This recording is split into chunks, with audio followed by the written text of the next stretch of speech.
J'ai passé 3 jours avec David Laroche à Genève sur son séminaire et j'avais trop envie de prendre le temps avec toi, de te faire un retour sur tout le contexte, le déroulement, ce que c'était, ce que j'en retiens, ce que je vais changer dans mon business suite à ça et sur mon mindset aussi. Et ensuite, la petite idée que j'ai eue suite à ce séminaire, je vais t'en parler aussi. Donc pour le contexte, David Laroche, c'est le plus grand coach francophone ou un des plus grands coachs du monde francophone. Et il était pendant 3 jours à Genève pour un séminaire qui s'appelle le séminaire EPR, pour entraîner, pour réussir. C'était 3 jours de fou. On commençait vers 9-10 heures et ça finissait à 21, 22, 23 heures. Donc c'était vraiment très intense. Il y avait 700 personnes à l'hôtel Président Wilson. Donc c'était vraiment incroyable à voir, à vivre. Rien que pour l'ambiance, je trouve que ça vaut le coup de faire un truc comme ça. En fin février, j'avais été au séminaire du Dr Dispenza à Bâle. Il est plus sur le côté spiritualité, méditation, guérir grâce à la méditation. Mais ce qui était chouette avec Dispenza, c'est qu'on était 8000 à Bâle dans un énorme stade. Donc c'était vraiment très impressionnant. Là, c'était un petit peu plus petit, mais ça restait énorme avec 700. J'ai fait d'autres séminaires sur l'année qui vient de s'écouler. On était plus 30, 50, max 100. Et c'est très drôle parce que c'est hyper différent, l'ambiance et juste la logistique par rapport au nombre de personnes. Donc c'était hyper intéressant pour moi de voir les différents stades de niveau de personnes. Donc là on était, je pense, 600 ou 700 personnes. J'ai choisi de faire ce séminaire parce que je connaissais pas trop David Laroche et j'avais envie d'en savoir plus sur comment est-ce qu'il coachait. J'avais envie d'ajouter des outils à ma boîte à outils de coach, voir comment est-ce qu'il l'organisait, comment est-ce que tu gères 600 personnes. J'étais inspirée aussi par sa boîte, donc j'avais vraiment envie de voir comment ça se passait et ce qu'il pouvait m'apporter.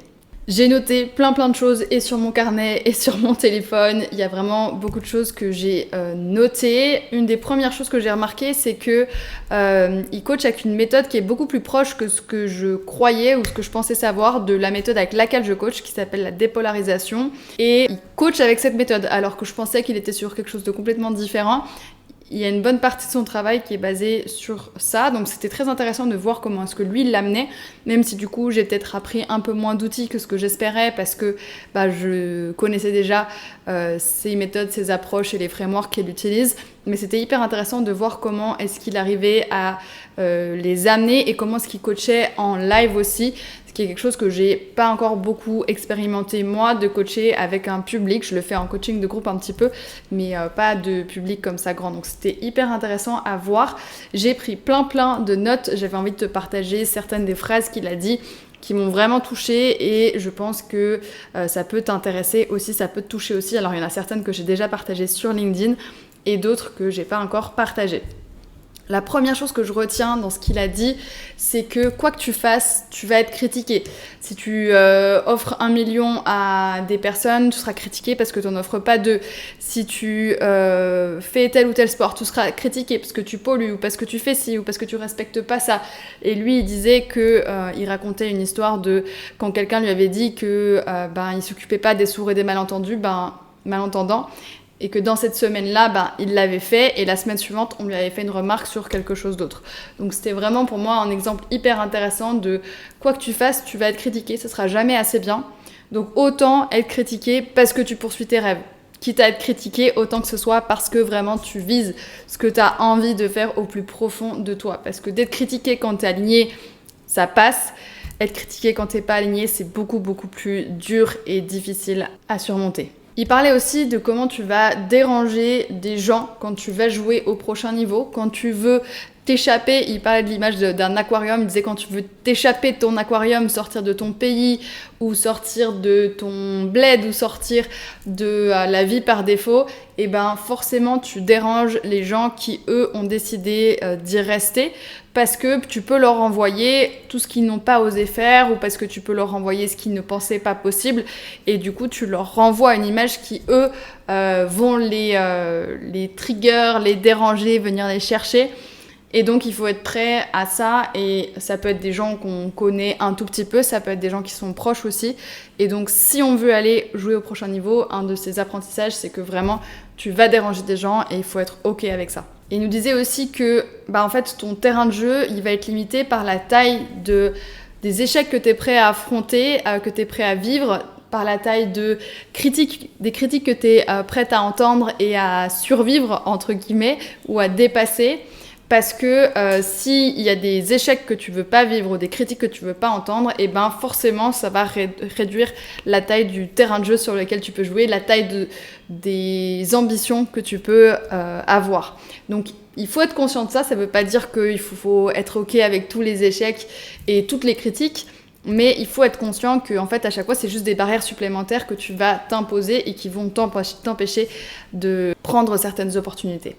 Un autre truc qu'il a dit qui m'a beaucoup marqué, on a beaucoup travaillé ce week-end sur l'alignement, donc on a travaillé une partie sur les valeurs, un travail que j'avais déjà fait mais j'aime toujours bien le réactualiser, et on a aussi travaillé sur la vision. Et il parlait ensuite par rapport à la vision, il disait que une fois que tu es vraiment aligné, une fois que tu es dans ta zone de génie, là où vraiment tu kiffes, déjà, t'as beaucoup moins d'intérêt pour les critiques parce que tu vis pour toi et tu t'en fous. Et surtout, t'as beaucoup moins de compétition parce que dans ta zone de génie, il peut y avoir que toi. Et par exemple, il prenait l'exemple d'un conseiller en patrimoine qui adorait la nature et qui a toujours pensé que c'était deux choses vraiment très séparées jusqu'au jour où il se fait coacher par David. Et David lui dit « Mais pourquoi est-ce que tu ferais pas du conseil en patrimoine dans la nature ?» Première réaction, bien sûr, c'est non, je peux pas, c'est sérieux, ça se fait pas. Et à force d'y réfléchir, en fait, il a commencé à faire du conseil en patrimoine en allant se balader, en allant dans la nature. Et du coup, ça a créé son propre espace où il y avait plus de compétition. Il y a personne d'autre qui fait ça et qui le fait exactement comme lui le fait. Il nous disait, la compétition, c'est vraiment pour les gens qui sont pas alignés et qui du coup vont dans des choses qui leur correspondent pas à 100% et qui sont pas uniques et propres à elles. Parce que dès que t'es dans ta zone de génie, en fait, t'es tellement unique qu'il y a juste plus que toi. Une autre image qui m'a marquée, il parlait du fait que c'est l'adversité qui te renforce, c'est quand tu rencontres des échecs, quand tu te plantes, quand tu as des galères, que tu deviens plus fort. Et il a utilisé une image qui vraiment m'a marquée en disant que quand tu vas à la salle au fitness, tu vas pas t'entraîner sans poids. Parce que si tu t'entraînes sans poids, tu vas juste répéter le même mouvement et ça va rien faire. Alors que c'est parce que tu mets des poids que tu deviens plus musclé et plus forte. Et en fait, c'est vraiment cette idée de c'est l'adversité qui te rend plus fort. Ça marche pour les muscles, mais en fait, ça marche aussi pour ta personnalité, ton caractère et tout ce que tu vas pouvoir faire. Donc, il faut pas avoir peur de ces échecs, il faut pas avoir peur de ces critiques, il faut pas avoir peur des poids, en fait, que tu vas avoir et recevoir et te mettre, parce que c'est ça qui te rend plus fort. Et il nous disait qu'aujourd'hui, on a une société où on a tendance à vouloir éviter les dangers, surprotéger un peu tout le monde, et du coup, on devient plus faible, simplement parce qu'on n'est plus entraîné. C'est comme si on était allé à la salle et qu'on n'avait pas mis les poids, on n'est pas entraîné, et donc on est beaucoup moins résilient. Et cette image-là, elle m'a vraiment beaucoup fait réfléchir. On a aussi beaucoup parlé d'argent, et ça c'était la partie que je ne savais pas qu'il allait avoir et que j'ai trouvé hyper intéressante, parce que pour l'instant je me suis pas beaucoup intéressée au mindset sur l'argent. Alors je peux le coacher via ma méthode, parce que je peux coacher vraiment n'importe quoi comme domaine, et ça c'est vraiment ce qui est génial avec la méthode de coaching que j'utilise, mais je me suis pas intéressée spécifiquement à qu'est-ce que ça fait d'avoir beaucoup d'argent, qu'est-ce que ça change dans ta vie, comment est-ce que tu l'investis, etc. Tout ça, c'est des sujets sur lesquels je suis pas énormément renseignée encore pour l'instant, même si je commence petit à petit. Mais un truc qui m'a vraiment marqué, c'est qu'il disait que t'as pas besoin forcément de dépenser de l'argent pour que ton argent change les choses. Je l'ai pas compris tout de suite, mais il expliquait que, par exemple, si tu vas à la salle et que tu deviens hyper musclé, t'as pas forcément besoin de te battre avec les autres et d'utiliser tes muscles pour que simplement ça change les choses. Parce que le fait que tu sois musclé ou le fait que tu te tiennes droite fait que les gens auront moins envie de t'embêter. Donc paradoxalement, t'auras moins besoin de te défendre. Alors que si t'es tout faible, on va plus venir t'attaquer et t'auras plus besoin de te défendre. Et il prenait la même chose avec l'argent. Il disait, si t'as de l'argent sur ton compte, on te traite différemment. Ton banquier te traite différemment. T'as des avantages que t'aurais pas eu sinon, juste parce que t'as de l'argent sur ce compte. Et t'as même pas besoin de le dépenser, comme quand t'as des muscles, t'as même plus besoin de te battre, parce que juste le fait d'avoir cet argent te donne le potentiel de... Et ce potentiel peut changer les choses. Donc ça, c'est quelque chose que j'avais pas conscientisé du tout et que j'avais pas remarqué et qui, je pense, va vraiment être quelque chose qui va travailler dans ma tête pendant un petit moment par rapport à ma vision de l'argent. Une autre chose qu'il a dit que j'ai trouvé hyper intéressante et que c'est sûr je vais en reparler dans mes coachings, c'est qu'il faut être optimiste sur l'objectif, sur ta vision, mais pessimiste sur le chemin. Qu'est-ce que ça veut dire ? Ça veut dire que quand tu fixes tes objectifs, quand tu définis une vision long terme, il faut que tu ailles quelques crans au plus de ce que tu penses possible, que tu sois vraiment optimiste sur toutes les choses que tu peux potentiellement réaliser. Ce que les gens souvent ne font pas, on a tendance à fixer des petites visions, des petits objectifs pour être sûr d'y arriver. Lui, il nous dit le contraire, il dit qu'il faut être optimiste sur ces objectifs-là. Mais par contre, là où les gens font des bêtises, c'est qu'ils sont trop optimistes sur le chemin. Ils pensent que s'ils décident d'être motivés, ils vont pouvoir rester motivés. Ils pensent que si juste ils ont l'objectif, eh ben ils vont y arriver. Alors que c'est pas du tout le cas. Toi comme moi, on est humain, on fait des bêtises. Il y a des moments où on n'est pas trop discipliné, même si on est plein de bonne volonté.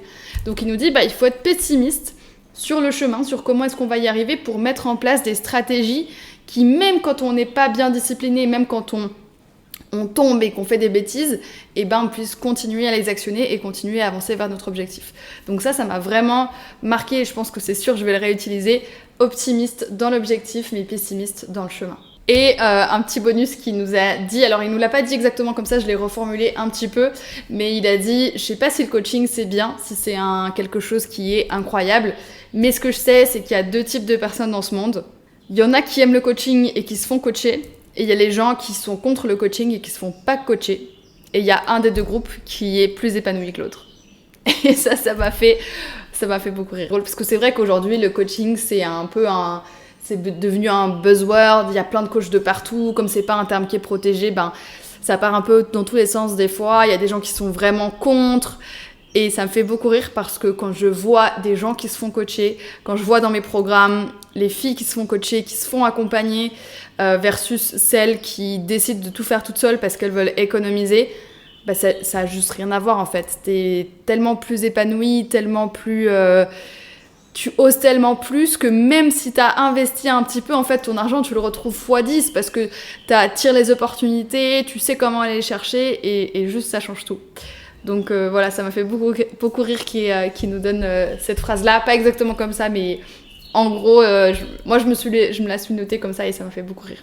Ce qui va changer chez moi, déjà toutes les phrases que je t'ai données, c'est sûr, elles vont m'impacter et ça commence déjà avec l'argent, ça me fait réfléchir sur les manières de faire des plans d'action aussi, sur le côté optimiste, pessimiste, etc.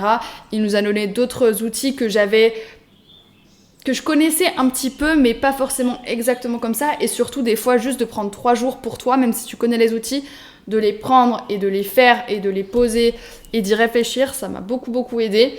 J'ai pu, par exemple, créer la roadmap des 12 prochains mois. Donc, je sais exactement quand je veux lancer quel programme. Je sais que vraiment, Bold Reset et Bold Business, ça va devenir des gros programmes énormes parce que là, j'ai vu les résultats et en plus, je viens de terminer aujourd'hui le programme Bold Business et je vois les résultats. On était tout en pleurs sur le dernier appel de coaching, tellement c'était impressionnant de voir tout ce qui a changé. Donc, ça m'a renforcé ma confiance sur ces deux programmes. Et aussi, j'ai noté plusieurs folies que j'avais envie de faire dans cette année pour la rendre légendaire et même jusqu'à début 2026, j'ai fait le plan sur les 12 mois et ça me donne une vision vraiment hyper précise de ce que je veux faire sur les 12 prochains mois. Ce que des fois, j'avais pas autant clairement, ou en tout cas pas avec autant de clarté. Et ce que ça m'a changé aussi, c'est que j'ai vu en fait que grâce au coaching, je m'étais enlevé beaucoup de barrières psychologiques, beaucoup de croyances limitantes que j'ai travaillées, mais que j'ai pas encore matérialisées à 100% dans la manière dont je fais les choses, le fait que j'ai lâché ces croyances. C'est-à-dire que des fois, avant, j'avais des croyances qui me ralentissaient sur les programmes de groupe, etc. Et maintenant, je n'ai plus ça, mais je suis pas encore allée prendre autant de risques que ce que je me sentirais capable de prendre. Donc là, ça me donne envie de prendre plus de risques, d'oser plus grand, quitte à me planter, c'est pas grave, ça me fera des histoires supplémentaires à raconter. J'ai vu aussi toutes les histoires des échecs qu'il avait et qu'il nous a raconté. En fait, ça fait partie de la puissance de ce qu'il raconte. Donc là, je me dis que sur les 12 prochains mois, j'ai envie de viser beaucoup plus grand, quitte à me planter, et au pire, ça me fera des histoires pour vous raconter sur les podcasts et sur les vidéos. Donc, let's go. On a eu aussi à la fin de chaque journée, alors j'ai pas pu assister à chaque fois parce que souvent ça finissait trop tard et j'ai dû partir, mais on a eu une petite partie avec Julie Laroche, qui est la femme de David, sur une partie plus méditation, breathwork, et presque un peu Kundalini style. J'ai eu l'impression, en tout cas il y avait un peu des vibes, et c'était hyper intéressant parce que ça m'a fait revenir dans mon corps, pour moi qui suis très très très là-haut, et des fois j'ai tendance à déconnecter mon corps, et c'est dommage parce qu'en fait c'est aussi de là que vient la confiance, que vient la puissance. Et donc j'ai remarqué qu'avant ce séminaire, comme j'ai passé un mois à fond vraiment à Paris où j'étais très dans le business, ça m'a un peu déconnectée de mon corps. Donc j'ai remarqué ça, j'ai pu revenir un petit peu, et là je suis hyper contente. Je pars à Bali dans quelques jours, et je sais qu'à Bali c'est un endroit où vraiment j'arrive à me reconnecter à moi beaucoup plus, parce que tu fais plus de massage, tu fais plus de danse, je fais plus de Kundalini aussi, et donc c'est toutes des pratiques qui me permettent d'équilibrer et le mental, bien, et j'y suis naturellement, mais de revenir à mon corps à chaque fois. Et je pense que c'est ça aussi qui augmente ma puissance et ma confiance en moi.